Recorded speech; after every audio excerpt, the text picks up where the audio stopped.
Hello everyone, welcome back to my channel. इस video में मैं आइडेंटिटी के बारे में पढ़ाने जा रहा हूँ। आइडेंटिटी जो होता है वो होता क्या है और इसका यूज हम क्यों करते हैं एसक्यूएल सर्वर के अंदर।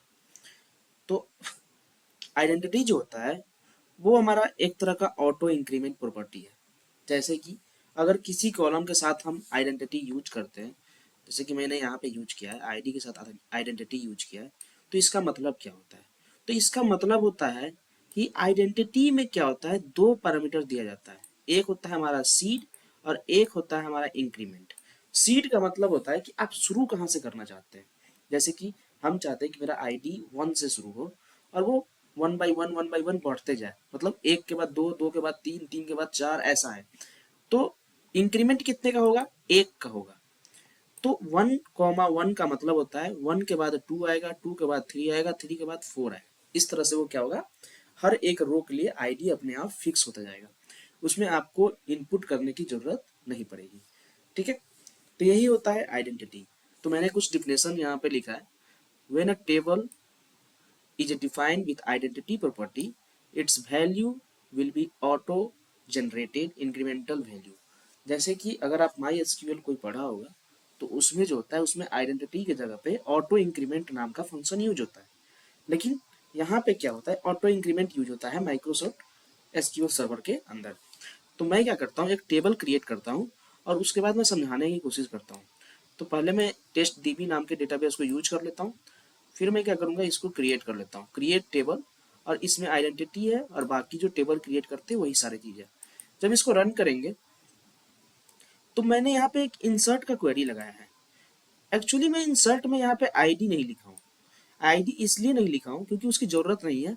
जब मैंने इसमें आइडेंटिटी का यूज किया है, मैंने बताया कि आइडेंटिटी जब यूज किए तो वो अपने आप auto increment, auto generated value होता है, खुद से जनरेट होगा, सीड से शुरू होता है और इंक्रीमेंट वैल्यू के अकॉर्डिंग वो बढ़ता जाएगा। तो जब मैं इस दो रो को यहाँ से सेलेक्ट करके एग्जीक्यूट करूंगा तो मैं देखूंगा कि यहाँ पे 3 रो इफेक्ट हुआ। तो क्या हम जब जानते हैं कि हम जब वैल्यू नहीं डालते तो वहाँ पे नल वैल्यू आता है, लेकिन देखते हैं कि इसमें नल वैल्यू आया कि नहीं आया। लेकिन नल वैल्यू नहीं आएगा इंक्रीमेंट के कारण।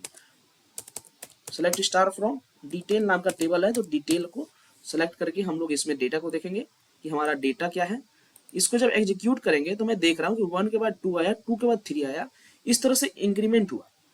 तो अगर मान लेते हैं कि मैं, अगर कोई और डेटा अगर हम इंसर्ट करते हैं, जैसे कि मैं मान लेता हूँ यहाँ पे कोई और नाम डाल देता हूँ, कुछ भी डाल देता हूँ नाम। तो इस नाम को अगर हम डाल के और जब इस वैल्यू को इंसर्ट करवाएंगे तो क्या ये 4 वैल्यू अपने आप ले लेगा? तो हाँ, ये 4 वैल्यू अपने से ही ले लेगा क्योंकि ऑटो जनरेट कर लेता है इंक्रीमेंट के द्वारा। ठीक है, लेकिन प्रॉब्लम कब फेस करना पड़ता है, मैंने यहाँ पे दो चीज लिखा है। Set identity insert person, person sorry, मैंने यहाँ पे पर्सन जो था ये पर्सन टेबल के लिए बना दिया था, यहाँ डिटेल टेबल है तो डिटेल। ठीक है, और इसको मैं डिटेल कर लेता हूँ। ये क्या चीज है? आइडेंटिटी इंसर्ट हम लोग कब यूज करते हैं, हमको कब यूज करने का जरूरत पड़ता है, ऑन या ऑफ का। जैसे कि मान लेते हैं कि अब मुझे अगर किसी भी डेटा को डिलीट करने का जरूरत पड़ा, जैसे 3 नंबर सुशील वाले डेटा को हमको डिलीट करना है, तो हम क्या लगाते हैं, हम लोग लगाते हैं डिलीट फ्रॉम डिटेल वेयर, क्या होता है हमारा आईडी इक्वल टू कितना है, 3। अब मैं जब इसको डिलीट करने जाऊंगा, 1 रो डिलीट हुआ, तो delete from detail where ID equal to 3 किए तो हमारा एक रो क्या हो गया, वो डिलीट हो गया, जो 3 नंबर वाला रो था वो डिलीट हो गया। तो हम चेक करते हैं, सेलेक्ट स्टार फ्रॉम डिटेल। अब जब इसको सेलेक्ट करके हम लोग चेक करेंगे तो हम देखेंगे क्या कि हमारा 3 नंबर वाला जो डेटा था वो हमारा डिलीट हो गया। तो अगर हम मान लेते हैं कोई और हम डेटा इंसर्ट करेंगे तो क्या ये 3 नंबर वाले को फिल करेगा? जैसे कि हम कोई भी नाम हम ले लेते हैं, तो हम कुछ भी नाम ले लेते हैं, हम कोई भी नाम ले लिए और जब इसको हम लोग इंसर्ट करेंगे तो क्या ये वो 3 नंबर वाले रो को फिल करेगा? तो ये 3 नंबर वाले रो को फिल नहीं करता है, ये आगे बढ़ता चला जाएगा। जैसे कि ये 5 आ गया। ठीक है, अगर हम इसी में कुछ और कर देते हैं, यहाँ पे कुछ और,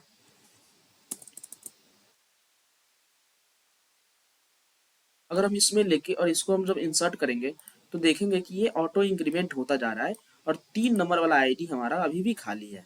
ठीक है, तो जब हमको 3 नंबर आईडी को जब इंसर्ट करना होगा, हम चाहते हैं कि अब 3 नंबर वाले आईडी को इंसर्ट करें, तो हम जब ID comma name comma salary और जब हम यहाँ पे ID 3 देके और जब इंसर्ट कराने की कोशिश करेंगे कोई और नाम लेके, तो क्या होगा, हमारा ये इंसर्ट हो पाएगा।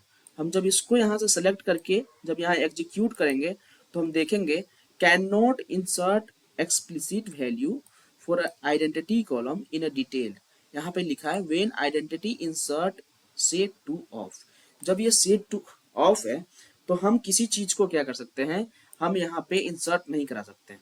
तो उसके लिए हमको क्या करना पड़ेगा, आइडेंटिटी इंसर्ट को ऑन करना पड़ेगा।